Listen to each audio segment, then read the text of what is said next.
Olá humanos, bem-vindos a mais um tutorial.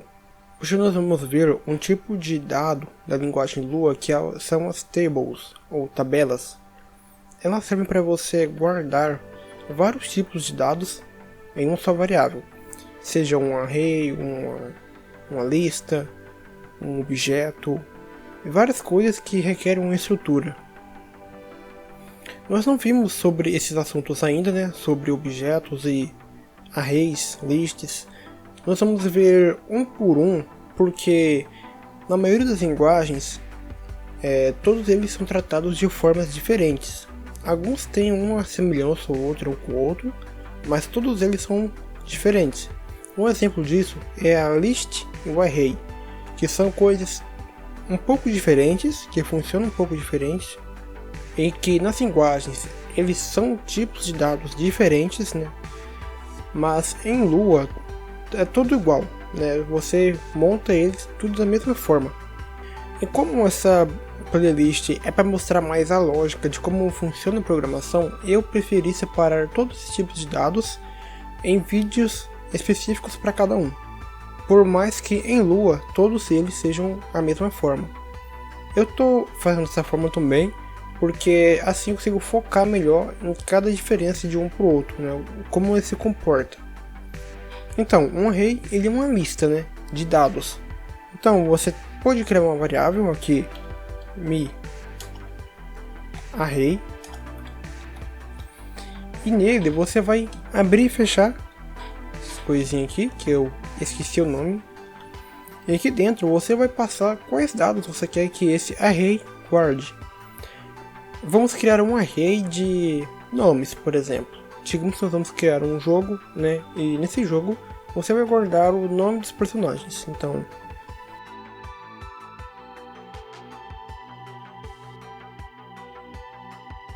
bom, isso aqui é um array, né? Nós queremos um array com nomes. E como são palavras, né? Os nomes, nós escrevemos eles em forma de string. Então coloca essa coisinha aqui nas pontas para identificar que é um string. Então basicamente isso aqui é um array, né? Você tem aqui, começa ele e termina aqui. Você separa cada um deles por vírgula. E é isso, você tem os valores e separa por vírgula. Você também pode colocar números.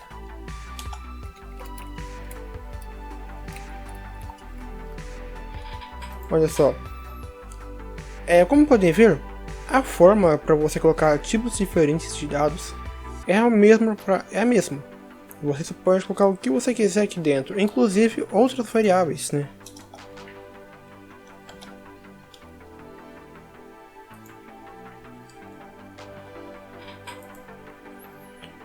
É a mesma coisa, né?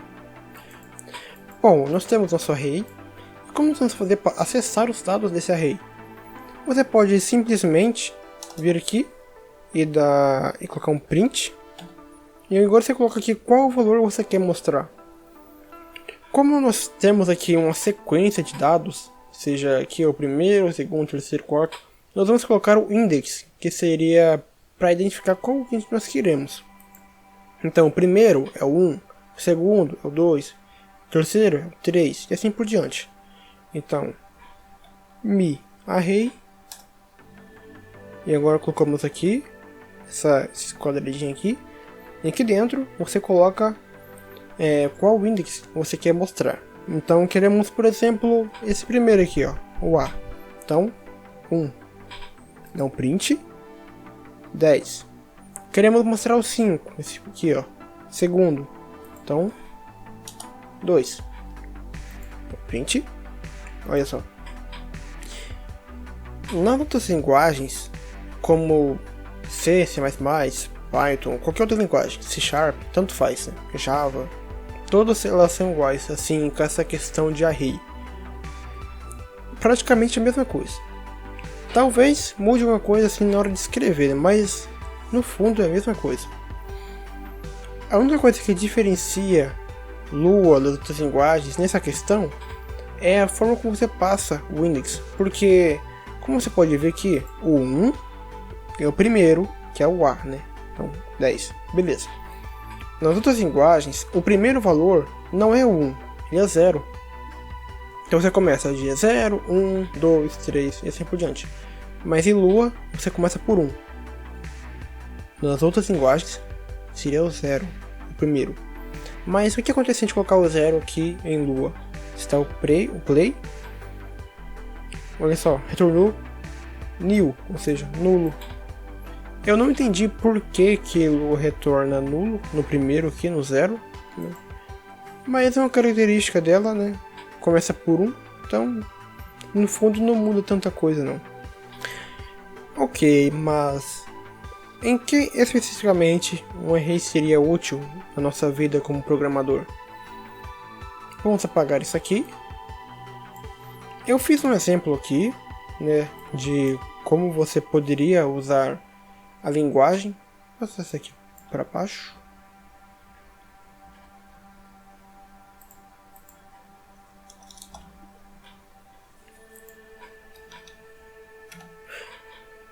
Bom, eu fiz dois exemplos, né? Eu quero mostrar os dois aqui. Um seria sem usar o array e um seria usando o array, para vocês verem como que fica muito mais simples na sua vida quando nós usamos eles. Então, eu tenho aqui um sistema que eu tenho 3 jogadores e eu quero poder selecionar um deles para iniciar o jogo. Então, eu posso colocar um jogador 1, o 2, o 3 e assim por diante. Como qualquer jogo, imagine um jogo de corrida que você tem vários carros e você seleciona um deles para você jogar. Então vamos fazer um teste aqui. Bom, para começar, nós temos que ter uma variável que identifica qual veículo nós queremos, né? Seja o 1, o 2 ou o 3 e assim por diante. Então aqui ó, player selected é o 1. Imagina que você tem lá uma tela e nessa tela você tem os botões, né? E você seleciona qual deles você quer, 1, 2 ou 3. Então você tem aqui ó, o 1, que é o nosso primeiro veículo. E aqui embaixo, ou veículo ou carro, pessoa, tanto faz, né? Nós vamos trabalhar aqui com pessoas, tá? Então temos aqui o player 1, que é o Bonoro, player 2, que é o Lula Molusco, e o player 3, que é o Gengili, né? Tanto faz. E o que nós queremos fazer? Aqui embaixo nós temos esse if else aqui. Então, quando o nosso player selected for igual a 1, ele faz o spawn do player 1. Se for igual a 2, spawn player 2. Se for igual a 3, spawn player 3. Simples, né? Que você compara qual deles que é o nosso jogador e dá o play. Apenas isso. E na função spawn player você vai mostrar a mensagem. Qual jogador foi instanciado. Então vamos usar o play aqui. Nosso player selected igual a 1. Então vamos lá. Olha só. Bonoro spawned. Agora queremos o jogador número 2, né? Player 2. Lula Molusco. Então tá. 2. E faz a comparação. Player igual a 2. E dá o... Olha só. E assim no 3 também. Agora vocês podem ver a complexidade que é para criar esse código, né? Você tem 3 jogadores e esses 3 jogadores já fez essa pilha de código desse tamanho aqui, ó, um negócio confuso, não é? Cada jogador tem que fazer uma comparação para ver qual que é. E isso fica pesado com o tempo. Seu jogo fica grande, pesado, lento. Imagina cada jogador que você adiciona no jogo. Imagina que você tem aqui o jogador número 4, né?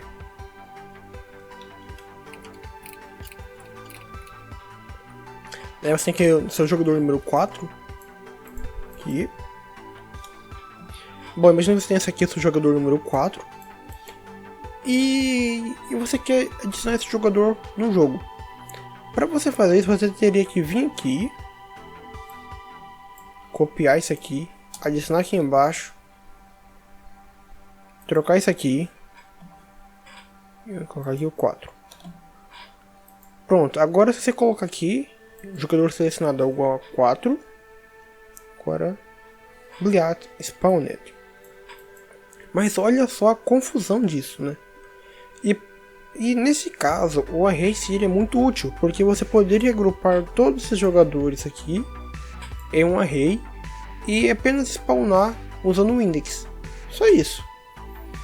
Então vamos comentar isso aqui. Pegar esse Percel estético aqui para baixo. Aí.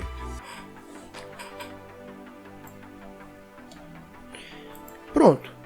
Agora nós temos o mesmo sistema, praticamente, aqui, usando o array. Como pode ver, ele é muito mais simples. Olha só. 1, 4, 5 linhas, praticamente. Então, aqui nós temos nosso player selecionado, que é igual a 1, ou seja, o primeiro jogador, Bonuro. E embaixo nós temos a função que é para spawnar o nosso jogador. Então aqui nós passamos o nosso array, né, como um parâmetro.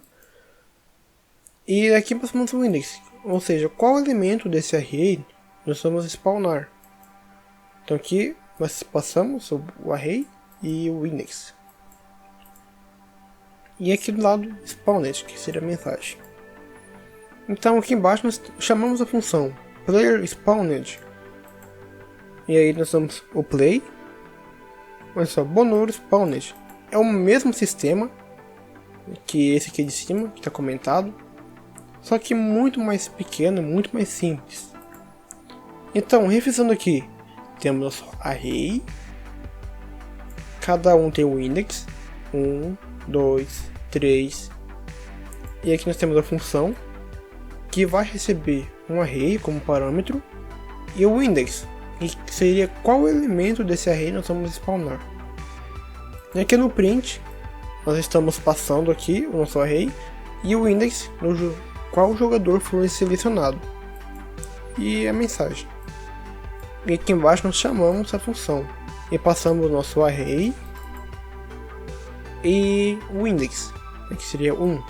Se queremos 2, olha só, Lula Molusco.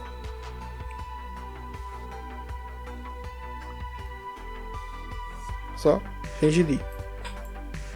Ok, e se nós queremos adicionar um jogador? Então vamos aqui, vírgula e o nome. Agora aqui o 4 seria o index 4, play, Bleach spawned. Para vocês verem como que é simples isso, e pode agilizar nosso código de uma forma tremenda, né? Então era isso, pessoal. Muito obrigado por ver esse vídeo. Então até a próxima, pessoal.